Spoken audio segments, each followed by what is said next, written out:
Sa ilang sandali lang po ay magsisimula na ang katekismo para sa prosesyon ng mga imahen sa Biyernes Santo.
Ilagay natin ang ating mga sarili sa presensya ng Panginoon.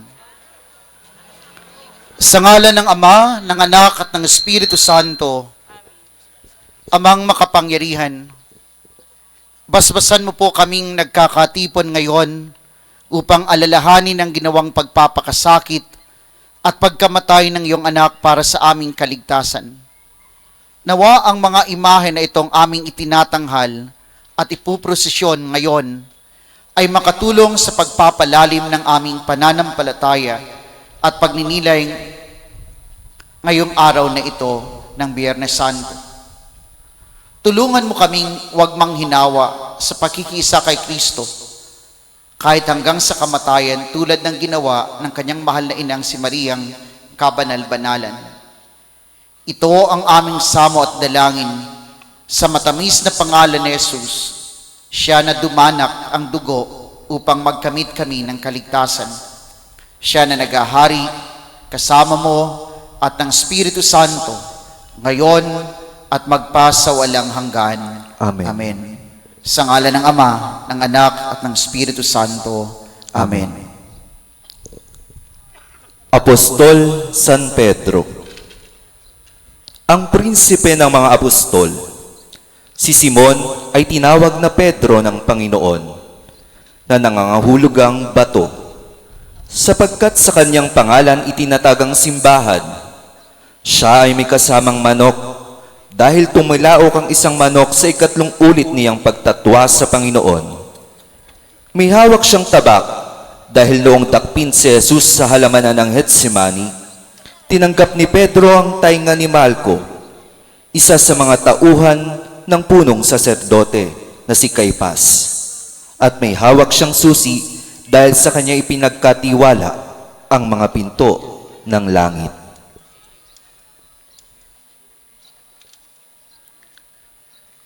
Ang imahen ng Apostol San Pedro ay nasa pangangalaga ng kapatiran sa pangunguna ng Hermano at Hermana, Brother Francis Villanueva at Sister Cynthia Villanueva Luna.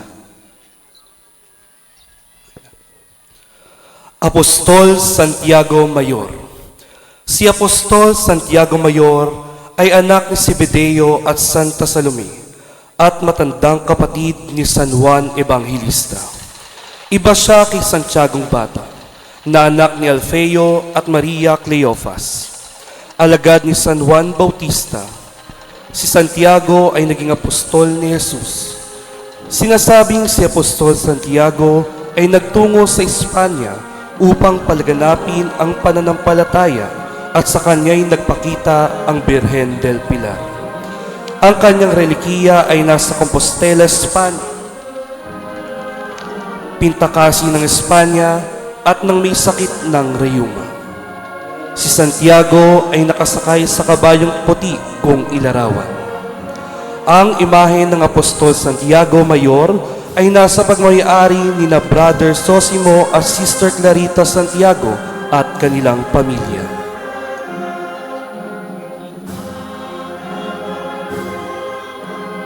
Apostol San Judas Tadeo, ang patron ng mga imposible.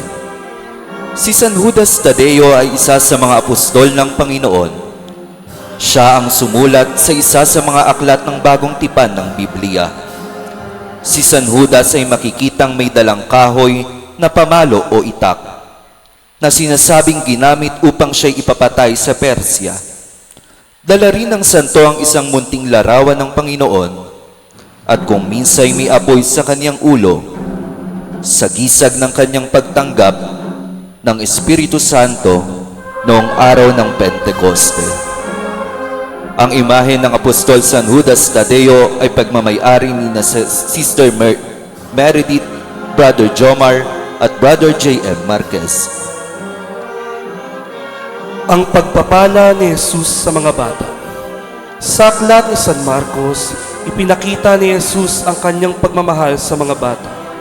Nang pahintulutan niya silang lumapit at pagpalain. Tinanggihan ng mga alagad ang mga magulang na magdala ng kanilang anak kay Jesus upang hilingin na ipatong ang kamay sa mga ito. Sinabi ni Jesus, "Sinasabi ko sa inyo ang totoo. Ang sinumang hindi tumanggap sa paghahari ng Diyos na gaya ng pagtanggap ng isang maliit na bata ay hindi mapapabilang sa kaharian ng Diyos." Kinalong ni Jesus ang mga bata at ipinatong ang kanyang mga kamay sa kanila at sila'y pinagpala. Ang tagpong ito ay nasa pangangalaga ni Brother J.M. Marquez at pamilya. Ang huling hapunan. Noong gabing ipinagkanulo siya, nakasalo ni Jesus ang 12 apostol sa isang hapunan. Dito niya itinatag ang banal na Eucharistia sa pamamagitan ng paghahandog ng kanyang katawan at dugo sa anyo ng tinapay at alak. Inaalala natin ang dakilang pangyayaring ito na sa ating nararanasan magpasa hanggang ngayon sa bawat pagdiriwang natin ng banal na misa.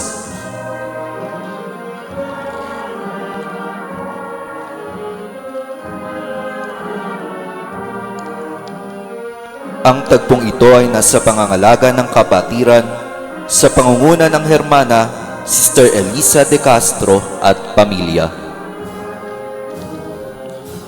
Ang pagkakanulo at pagdakip kay Jesus. Nang matapos manalangin si Jesus, dumating ang mga sundalong dadakip sa kanya upang makilala nila kung sino sa mga naroon sa halaman ang kanilang huhulihin. Sinabi ni Judas Iscariote sa mga kawal, "Ang hagkan ko, ang siya nating pakay. Dakpin ninyo agad." Kaya't nilapitan ni Judas si Jesus at binati, "Magandang gabi, Guro." Sa kahinagkan, nilapitan si Jesus ng mga kawal at dinakip. Ang tagpong ito ay nasa pangangalaga ng kapatiran sa pangunguna ng pamilya Manyosca at ng Hermano Brother Jose Enrico at Sister Mirna Talag at pamilya. Ang paglilitis kay Jesus sa harap ni Caifás. Ang tagpong ito ay sumasalamin sa isang mahalagang kaganapan sa buhay ni Jesus, kung saan siya'y dinala sa harap ng dakilang saserdote si Caifás at ang kanyang tribunal, at tinanong tungkol sa kanyang pagkakakilanlan. Sa harap ng mga akusasyon, na natiling tahimik si Jesus, hindi binigay ang sagot sa mga paratang laban sa kanya. Nang tanungin siya ni Caifás kung siya si ang Kristo, ang abak ng Diyos, hindi siya nag-atubiling si Jesus ay ipinahayag ang katotohanan at ipinahayag rin siya na anak ng tao. Ang tagpong ito ay nasa pangangalaga ni Brother Edison Austria at pamilya. Ang pagkagapos kay Jesus sa haliging bato. Matapos hulihin si Jesus, siya ay inirap sa mga saserdoteng sina Anas at Caifás. Sa huli, siyang dinala kay Poncio Pilato, ang gobernador ng Romanong Huda noong panahong iyon. Matapos siyasatin si Jesus, natagpuan niya itong walang kasalanan. Sinabi ni Pilato, Napatunayan kong walang katotohanan ang mga paratang ninyo sa Kanya. Hindi siya dapat hatulan ng kamatayan. Wala siyang kasalanan. Kaya't ipapahagupit ko lamang siya sa kapalalayain. Ang tagpong ito ay nasa pangangalaga ng Hermana Sister Maria Teresa Bondok at pamilya.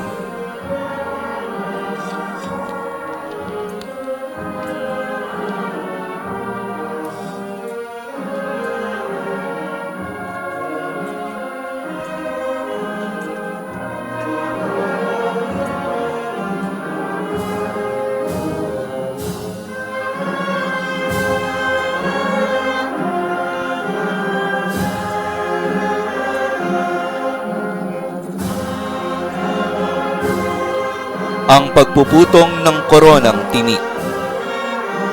Matapos siyang ipahagupit, kumuha ang mga kawal ng halamang matinik at ipinutong kay Jesus.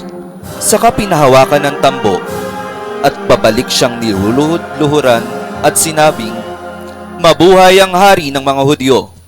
Siya'y pinagluluhuran, kinuha nila ang tambo at pinaghahampas sa ulo. Ang tagpong ito ay nasa pangangalaga ng kapatiran sa pangunguna ng Hermana Pamilya Enriquez Sanchez.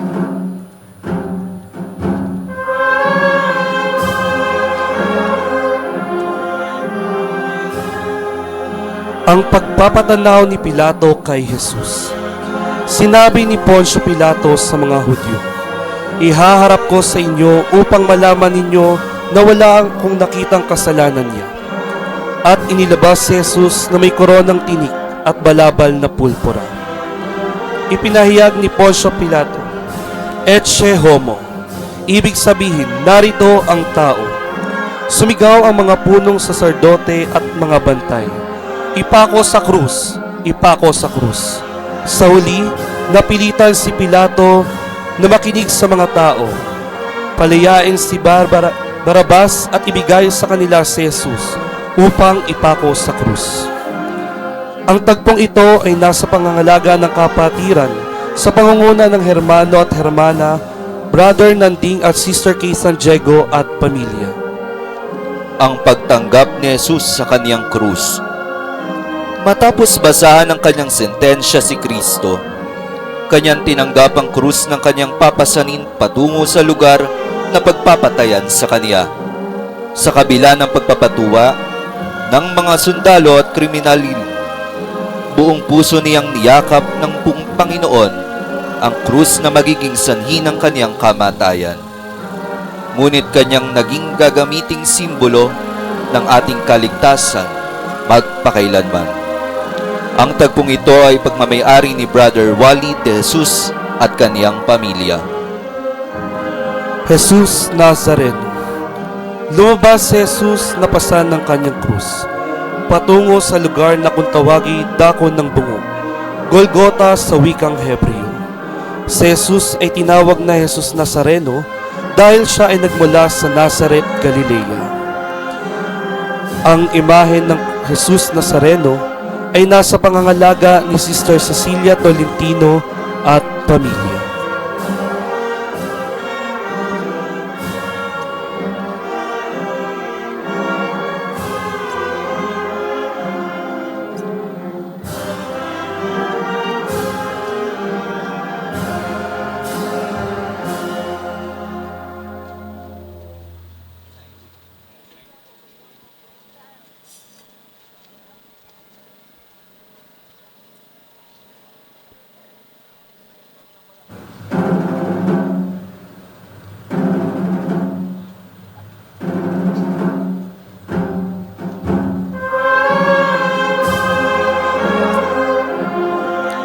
Santa Veronica. Ayon sa tradisyon, isang babaeng nagngangalang Veronica ang lumapit kay Jesus upang punasan ng kaniyang mukhang puno ng pawis at dugo. Ang birang ng kaniyang ipinamunas ay himalang nagtaglay ng larawan ng mukha ng Panginoon.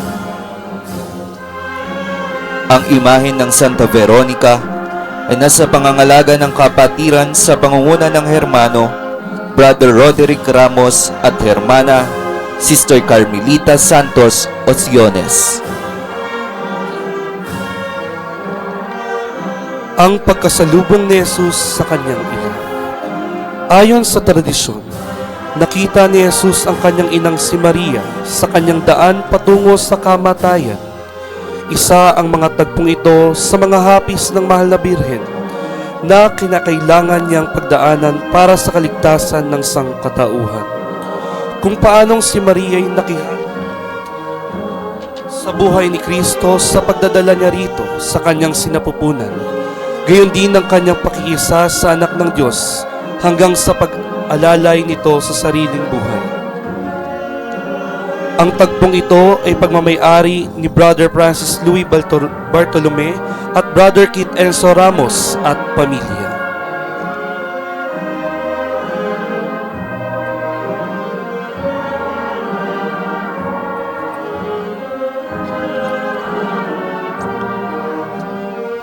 Mater Dolorosa. Matinding sakit at paghihirap ng loob ang dinanas ng mahal na Birheng Maria sa kanyang pagsaksi sa paghihirap ng kanyang anak. Bilang isang inang nagmamahal ng kanyang anak, hindi niya iniwanan ito hanggang kamatayan sa krus. Kahit na ang puso ng isang inang mahal ay tila ba may tarak ng punyal, nananatili siyang matatag para lamang sa ating kaligtasan.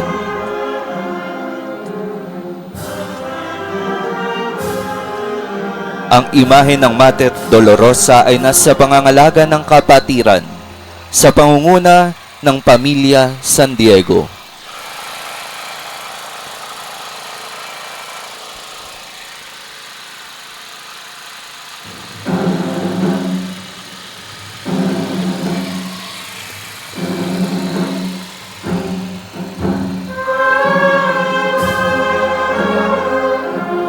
Santo Cristo, ang banal na krus ng kapatiran ng Poong Santo Cristo at samahan ng mga halal ng bayan ng Obando, na pangungunahan ng Hermano Brother Juan de Guzman.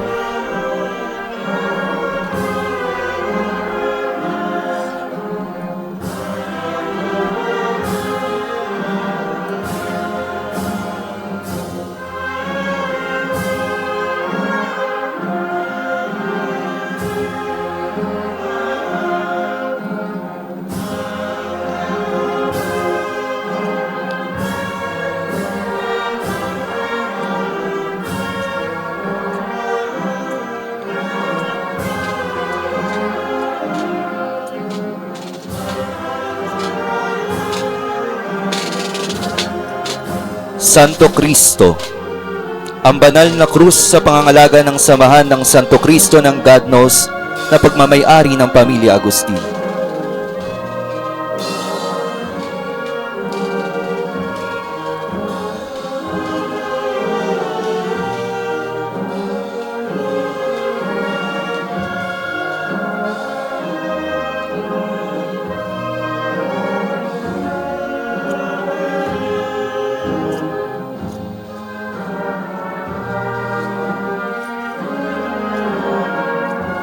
Si Maria Magdalena sa paanan ng krus. Si Maria Magdalena ay nanatiling malapit kay Jesus hanggang sa huling sandali ng kanyang buhay. Sa paanan ng krus, siya ay nagpakita ng tapat na pagmamahal at pagtitiwala. Siya rin ang unang saksi sa muling pagkabuhay ni Jesus. Ang kanyang pagsisisi ay nagpapakita ng matibay na pananampalataya at dedikasyon sa Kanya bilang Panginoon.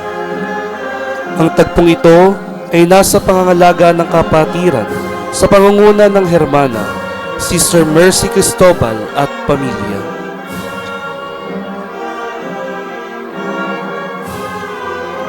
Si Jesus sa kanyang kadungang nagdadalamhating ina, La Pieta. Dumating sa rurok ng dalamhati ng Inang Maria nang ibaba ang walang buhay na katawan ni Jesus mula sa krus at dalhin sa kanyang kandungan. Tinawag ng pasong ito Pieta na nangangahulugang habag.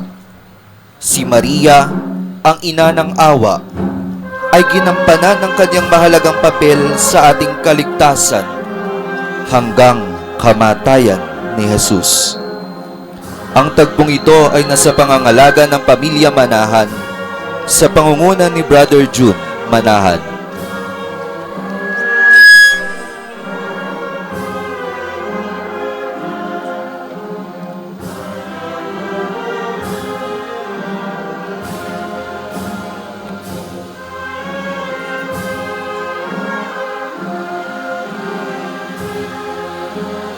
Sepulkro, ang banal na bangkay ng ating Panginoong Hesus.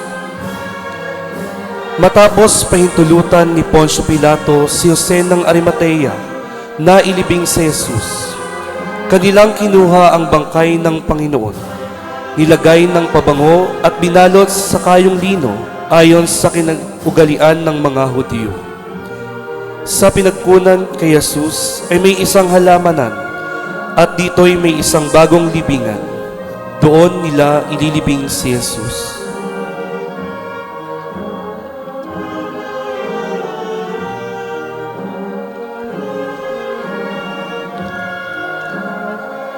Ang imahe ng sepulkro ay nasa pangangalaga ni Sister Nanette Santiago at pamilya.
Ang pakikipaglibing.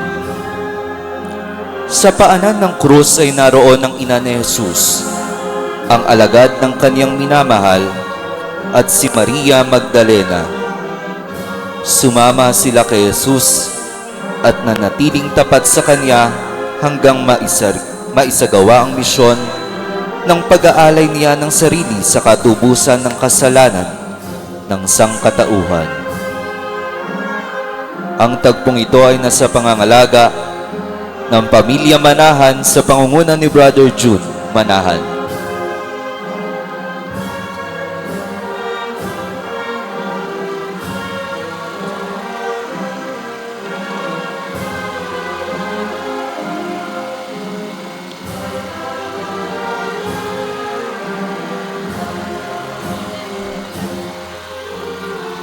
Mater Angustia. Inilalarawan ng Mater Angustia ang mahal na Birheng Maria sa kanyang labis na pagkahapis, pagkabalisa at pagkalungkot. Bilang tumayong ina ng mananakop ni Jesus, gayon na lamang ang pagdurusang kanyang sinapit matapos makitang ipako sa krus at mamatay ang kanyang anak. Ang imahe ng Mater Angustia ay nasa pagmay-ari ni Brother Paulo Julius Lorenzo.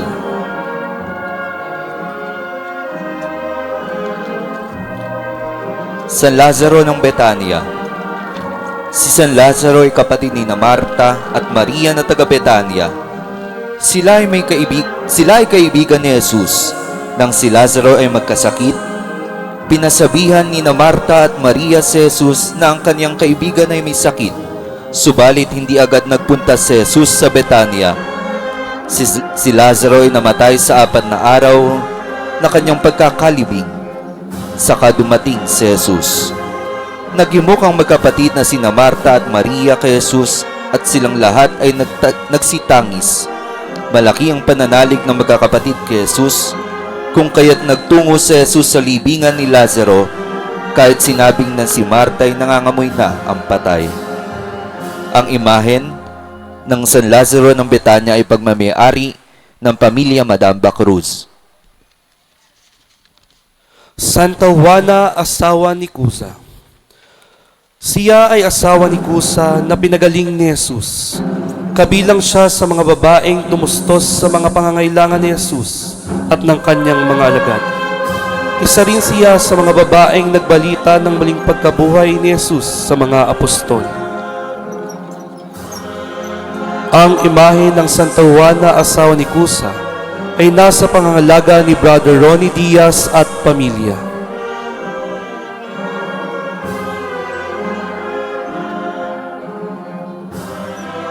Santa Maria, ina ni San Marcos Evangelista. Siya ay nabanggit sa gawa ng mga apostol bilang ina ni San Marcos Evangelista. Hawak niya ang susi at kalis dahil ayon sa tradisyon, siya ang nagmamay-ari ng bahay kung saan ginanap ang huling hapunan. Ang imahin ni Santa Maria, ina ni San Marcos Evangelista ay pagmamay-ari ng pamilya Anastasio.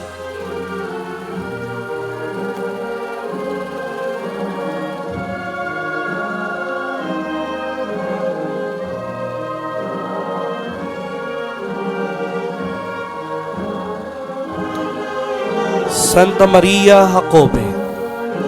Kabilang siya sa mga babaeng naroon noong ipako si Jesus sa krus. Siya rin ang kasama ni Maria Magdalena na nagtungo sa libingan ng Panginoon noong umaga ng unaw araw ng Sanlinggo. Ang imahe ng Santa Maria Jacobe ay nasa pangangalaga ng kapatiran sa pangunguna ng pamilya Cristobal.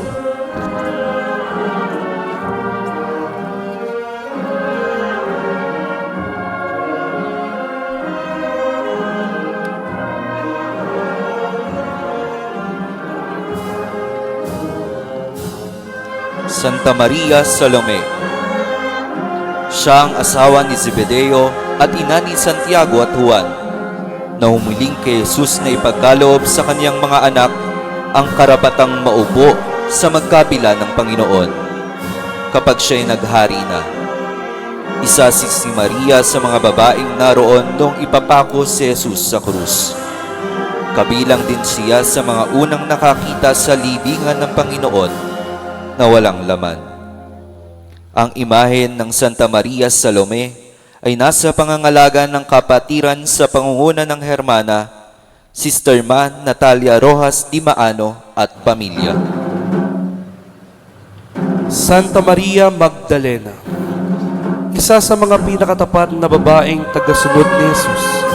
Mula sa kanya ay 7 demonyo ang pinalayas ng Panginoon. Ipinamalas niya ang kanyang katapatan sa Panginoon sa pamamagitan ng pamamalagi rito hanggang sa paanan ng krus. Si Maria Magdalena rin ang kauna-unahang nakakita sa Panginoong muling nabuhay. Ang imahe ng Santa Maria Magdalena ay nasa pangangalaga ng kapatiran sa pangunguna ng Hermana, Sister Gladys de Leon at pamilya.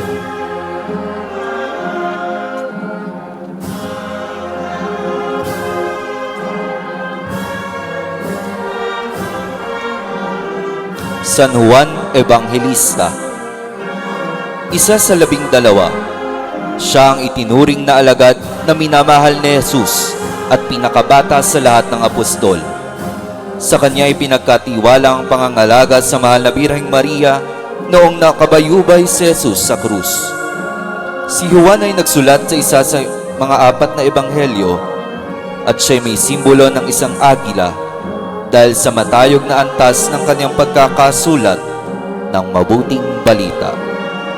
Ang imahen ng Apostol San Juan Evangelista ay nasa pangangalaga ng kapatiran sa pangunguna ng Hermana, Sister Clarita Aguinaldo at pamilya.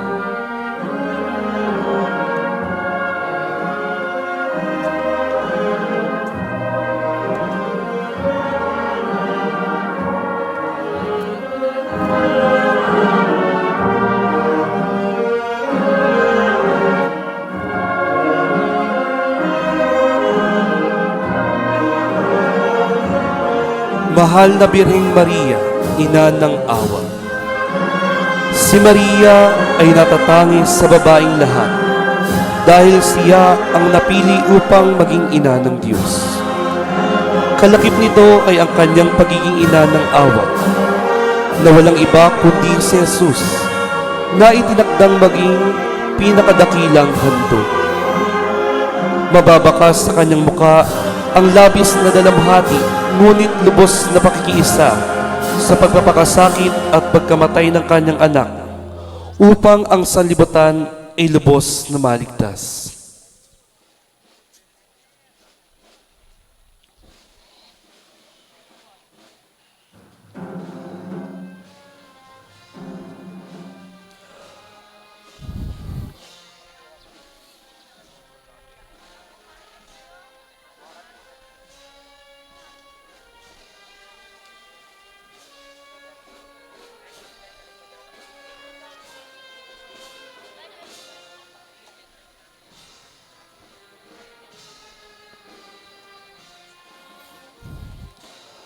Ang imahe ng Mahal na Birheng Maria, Ina ng Awa, ay nasa pangangalaga ng kapatiran sa pangunguna ng Hermana, Sister Raquel Bernardo at Sister Cyrus Remedios Bernardo Marzo.